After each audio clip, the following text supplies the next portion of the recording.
रोज़न में गज़ल पेशे खिदमत है। शायर हैं अहमद फराज। सिलसिले तोड़ गया वो सभी जाते जाते, वरना इतने तो मरासिम थे कि आते जाते। शिकवाए जुल्मत शब से तो कहीं बेहतर था, अपने हिस्से की कोई शम्मा जलाते जाते। कितना आसान था तेरे हिज्र में मरना जाना, फिर भी एक उम्र लगी जान से जाते जाते।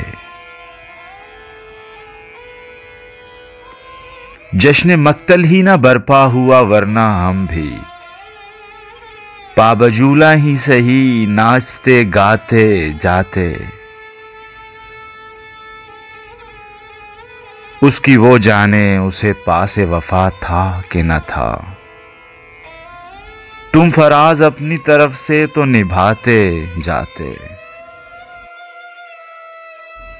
सिलसिले तोड़ गया वो सभी जाते जाते, वरना इतने तो मरासिम थे कि आते जाते।